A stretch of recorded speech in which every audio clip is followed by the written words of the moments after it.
The train rocked gently as it wound its way through misty hills and quiet villages, its whistle echoing through the evening air. Sebastian Cole sat by the window, his fingers tracing absent patterns on the frosted glass. He was a pianist, a traveler by nature, moving from city to city, playing small concerts in forgotten towns, always chasing something he couldn't quite name. Tonight, he was on his way to Halewick, a place barely marked on maps, known only for its old theater and its strange, lingering fog. He had no real reason for going, just a feeling, a tug in his chest that had grown stronger with each passing day. His suitcase sat beside him, heavy with sheet music and worn-down clothes. But inside the pocket of his coat was something far more valuable: a melody. Or rather, a fragment of one. It had come to him in a dream weeks ago, a haunting, delicate tune that lingered long after he awoke. No matter how hard he tried, he couldn't seem to finish it. The notes came easily at first, but would fade just as he neared the end. And every time he played it, he saw her. The woman from his dreams. Her face was always hidden in shadow, but her presence was unmistakable, watching him from the edges of the stage, her gaze heavy and familiar. He didn't know who she was, but she haunted him. As the train neared Halewick, the landscape grew darker, the fog thickening until the lights of the town appeared as distant, flickering stars. When he arrived, the streets were nearly empty, the air cold and damp. The old theater stood at the town center, its faded marquee barely legible beneath layers of ivy. The Ainsworth Theater. Sebastian felt his heart race as he approached it. Inside, the caretaker, a frail man named Mr. Griggs, greeted him with a quiet nod. "You're the pianist?" Mr. Griggs asked, his voice rough like old wood. Sebastian nodded. Griggs handed him an iron key, worn smooth from years of use. "You'll be staying here," the old man said. "Be careful. This place remembers things." Sebastian offered a polite smile, though the words sent a chill down his spine. Later, alone in the dim theater, Sebastian sat at the grand piano on the stage, its surface coated in dust. The room was silent, except for the soft creaks of the old building. He placed his fingers on the keys. The melody came unbidden, flowing through him like water. And as he played, the shadows seemed to grow thicker, curling around the edges of the room. He kept his eyes closed, lost in the haunting beauty of the song. But when he finally opened them, she was there. Standing at the back of the theater, her figure draped in dark silk, her face still hidden in shadow, watching him, waiting. His breath caught, his hands frozen on the keys. "Who are you?" he whispered into the empty hall. The woman didn't answer, but she smiled, a soft, sorrowful smile that sent shivers down his spine. Then she turned and vanished into the darkness, leaving only the faintest trace of jasmine in the air. Sebastian's heart pounded as he sat there, unable to move. He knew one thing for certain. This was no ordinary melody, and his dreams were just beginning. The next morning, the town of Halewick appeared almost unreal beneath a thin veil of mist, as if it were caught between sleep and waking. Sebastian sat at a cafe near the square, staring into a cup of dark, bitter coffee, still shaken by what he had seen the night before. He had barely slept. The woman's presence lingered in his mind, her delicate silhouette, the soft scent of jasmine, and that haunting smile. Who was she? Had she been real?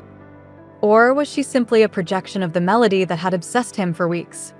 Mr. Griggs appeared at the cafe door, leaning heavily on his cane. "You look like you've seen a ghost," the old man remarked, sitting across from him. Sebastian gave a hollow laugh. "Maybe I have." Mr. Griggs's sharp eyes narrowed. "You heard the melody, didn't you?" he asked softly. Sebastian's breath caught. "How do you know about that?" The old man's face grew grave. "This theater has always been drawn to that song," Griggs said, "and to those who carry it." Sebastian's pulse quickened. "You're saying others have heard it?" Griggs nodded slowly. "Every few decades, a musician comes through," he explained. "Always drawn by the same melody. Always dreaming of the same woman. Sebastian's hands tightened around his cup. "What happens to them?" he asked, though part of him feared the answer. Griggs's voice dropped to a near whisper. "They either finish the song," he said, "or they lose themselves in it forever." A chill ran through Sebastian. "And the woman?" Griggs's gaze grew distant. "She's the heart of the melody," he said. Her name was Lila Ainsworth, the daughter of the theater's founder. A brilliant violinist, they say, who composed a piece so beautiful it could move the soul. Sebastian leaned in, unable to look away. "But she died before she could finish it," Griggs continued. "Some say it was heartbreak. Others, something darker." Sebastian's chest tightened as the story unfolded. "They say her spirit waits here," Griggs finished, his voice growing faint. "Bound to the melody, waiting for someone who can set her free." Silence hung between them. Sebastian's mind raced. The dream. The music. Her. "Where is her music now?" Sebastian asked, his voice low. Griggs gave a crooked smile. "Buried in the theater," he said, "where everything began." That night, unable to resist the pull, Sebastian returned to the stage. The piano sat waiting, keys gleaming faintly under the dim stage lights. With trembling hands, he began to play the melody again. Each note seemed to breathe life into the air, the shadows curling tighter around him. Then, softly, he heard it. A violin. Delicate and distant, weaving through his notes with perfect grace. He froze. Slowly, he looked up. She was there again. Lila. This time, her face was no longer hidden, pale, beautiful, with eyes like storm clouds and hair flowing like silk around her shoulders. She played the invisible violin, her fingers moving effortlessly, her gaze locked onto his. Sebastian's heart pounded as their music twined together, the melody growing richer, fuller, as if it had always been meant for two. As they played, the walls of the theater seemed to fade away, replaced by endless darkness filled with stars. And in that moment, he understood. He wasn't just finishing a melody. He was stepping into her world. Her song. Her story. She smiled softly as the final note hung in the air, shimmering between them. Then she spoke, her voice like music itself. "You found me," she whispered. Her voice was soft, but it filled every corner of the darkened theater. "You found me." Sebastian's breath caught, his hands still resting on the piano keys, frozen between the weight of the music and the impossible reality before him. Lila stood at the center of the stage now, her violin resting gracefully in her hands, her gown shimmering like midnight silk. Her pale skin seemed to glow in the low light, her eyes deep pools of silver gray. "How?" he managed to whisper. She tilted her head slightly, the faintest smile playing at her lips. "Because you heard my melody," she said gently. "And once you hear it, there's no turning away." Sebastian's heart pounded as he stood slowly from the piano bench, unable to tear his gaze from her. "You're real?" he asked, though the question felt foolish now. "I was," she replied, her voice tinged with sadness. "Once." The words sent a chill through him, but her presence was far from frightening. She radiated warmth, sorrow, and something else, a longing so deep it seemed to hum through the air between them. "Why me?" he asked, his voice trembling. Her eyes softened, shimmering like moonlight on water. "Because you remember," she said, stepping closer. He frowned, confused. "Remember?" She stopped just before him, close enough that he could see the faint blush on her cheeks, the curve of her lips. "You were there," she said, her words barely above a whisper. "In another life." Sebastian's heart thudded painfully. "I don't understand." She reached out, her fingers ghosting over his cheek with a touch so light it made him shiver. "You were the composer," she said softly. "The one I wrote this melody with." Images flashed through his mind, fleeting, fragmented. A young man's hands moving across ivory keys beside hers, the two of them seated together in this very theater, laughing as they composed. Moments of stolen glances, secret meetings, and tender hands touching under candlelight. He gasped, the memories hitting him like waves crashing on a shore. "It was us," he whispered. She smiled, her eyes filled with both joy and sorrow. "You left," she said gently, her voice breaking slightly. "You were called away before we could finish. I waited, but time took me before you returned." Sebastian's heart ached as he realized the depth of her loneliness, her music left unfinished, her spirit bound to the very song they had written together. "And now," he asked, though his throat tightened with the weight of the answer. Her voice softened. "Now you've come back," she said, "and we can finish it." She extended her hand to him, her fingers delicate but steady. "Will you play with me?" she asked. Sebastian's hand moved before he could think, drawn to her as if by invisible threads. Their fingers touched. The theater burst into light.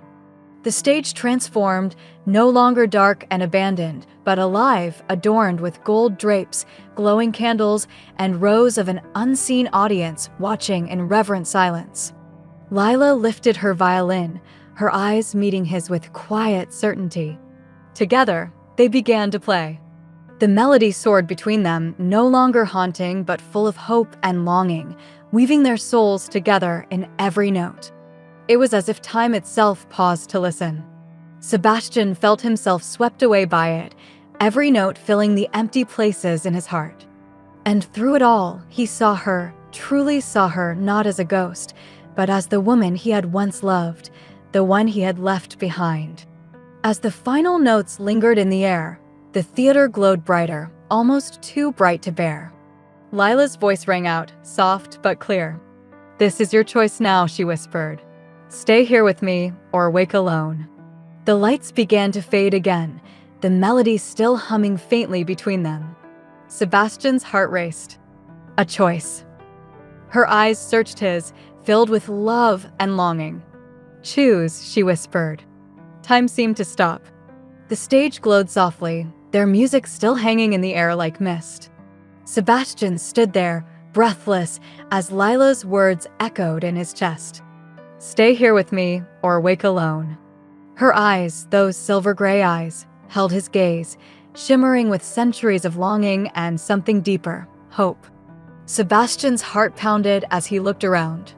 The theater was alive again, every corner gleaming with beauty, filled with warm candlelight and the soft rustle of unseen figures seated beyond the stage. And Lila stood before him, her hand still outstretched, her presence as real and warm as his own heartbeat. He could stay. He could step fully into this timeless world, finish the melody they had begun lifetimes ago, and never face another lonely day. No more traveling from city to city, no more empty hotel rooms, no more unfinished songs haunting his dreams. Here, there would be music. Her. Forever. But something deep within him stirred, a quiet, steady voice that wouldn't be silenced. He thought of the world outside, the sunrises he had yet to see, the streets he had yet to walk, the music he had yet to write. He thought of the faces waiting to hear his songs, the lives he could still touch through his music. And slowly, with aching tenderness, he lowered his hand. Lila's smile remained, though her eyes glistened with unshed tears. "You choose to wake," she said softly, her voice full of understanding. Sebastian's throat tightened as he whispered, "I have to."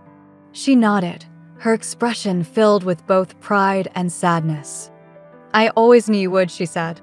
She stepped closer, her hand gently cupping his cheek. "No matter where you go," she whispered, "I will be with you, in every note you play." Tears filled his eyes as their foreheads touched. "And you," she added, her voice trembling, "have set me free." The theater's light began to grow brighter, the walls melting away into a soft, endless glow. Lila's form began to fade, her outline dissolving like morning mist. But her smile remained, radiant and peaceful. "Play our song," she whispered, her voice growing faint. "Promise me." "I promise," he breathed. Her fingers brushed his one last time, a feather-light touch filled with warmth. Then she was gone. And the world dissolved. Sebastian awoke in the empty theater, sunlight streaming through the dusty windows. The piano was still there, but the air felt lighter, as if a great weight had lifted from the space. The melody remained in his mind, no longer haunting, but whole, complete.